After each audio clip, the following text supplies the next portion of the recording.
I, Wolfgang, will reveal the sacred geometry of chords to construct magnificent harmonies, proving that 3 notes are inherently more sociable than just 2. Welcome back, my brilliant pupils.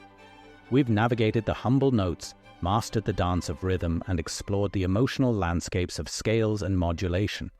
But now, we delve into the very heart of musical camaraderie, harmony.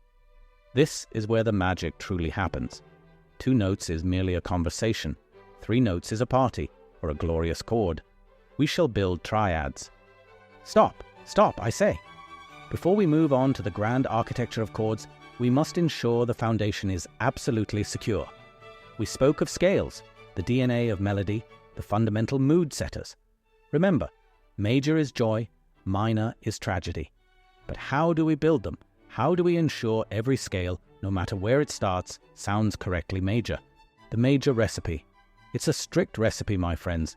Think of it as the guest list for a very fancy dinner party. You cannot deviate. It's the sacred sequence of steps and half steps. It is simply whole, whole, half. Whole, whole, whole, half. We call a whole step 2 steps on the keyboard. A half step is just 1. That formula, WWH, WWWH, is the law.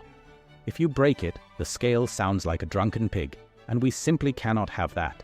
The C major scale is the easy one. It's the scale for beginners, the one that requires 0 effort. C to D, whole. D to E, whole. E to F, half. F to G, whole. And so on. It works perfectly. No black notes needed. C major is the honest, hard-working employee who needs no supervision. But what happens when we start our scale on, say, G? We must maintain the sacred WWH, WWWH rule, or the whole thing collapses. G to A, whole. A to B, whole. B to C, half. So far, so good. But then we get to the 6th step.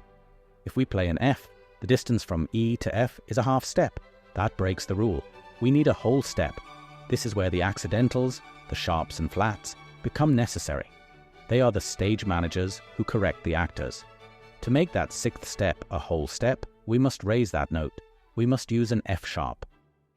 You can build a scale starting from every note of the keyboard, including sharps and flats. Clear, right? So, write me in the comment the G sharp major scale as home commitment. Making Notes Friends Introduction. Imagine a single note. Lonely, isn't it? Like a composer with no audience. But when notes come together, they form relationships. They create textures. They build a world of sound. This is the essence of harmony. It's what makes music rich, resonant, and truly captivating. It's the difference between a lone violin and a full orchestra. So we arrive to the triads, major and minor chords. They are the most important friendships in music and are formed in groups of 3. These are our triads. To make a major triad, you stack 3 notes in a specific way. It sounds like a celebratory trumpet fanfare. Bright, cheerful, like finding a forgotten coin in your breeches. It's the sound of triumph. For a minor triad, you make 1 small adjustment, and suddenly it sounds like you just got stood up for a duel.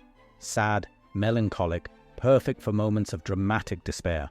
C major, C minor, G major, G minor.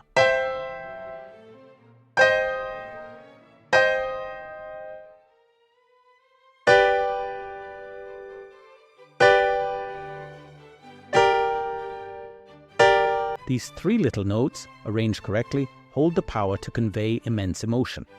They are the backbone of all the glorious music you hear. The Roman numeral secret, 1st, 4th, 5th. Now for the true secret society of chords, I call them the power chords. The 1st, the 4th, and the 5th. These are the 3 pillars, the holy trinity of all classical music. The 1st chord, that's home. It's comfort, stability, where you begin and where you always want to return. The 5th chord, that's adventure. It creates tension, pulls you away from home, and makes you crave resolution. It's the daring journey. The 4th chord, that's thinking about adventure. It's a nice, pleasant detour, a different perspective, but still quite comfortable. Master these 3, and you have the skeleton for almost every piece of music ever written. It's a miracle of simplicity and elegance. Chord inversions. But don't always be so predictable. You don't always have to start a chord on its lowest note. That's like always entering a room through the same door. We can be clever. We can use chord inversions. Turning a chord upside down is like wearing your wig backwards. It adds character, it adds a touch of surprise, and it makes the music flow more smoothly. It's the same notes, just rearranged, creating a different texture, a different feeling. It keeps the audience and the conductor on their toes. Cadences, the final word.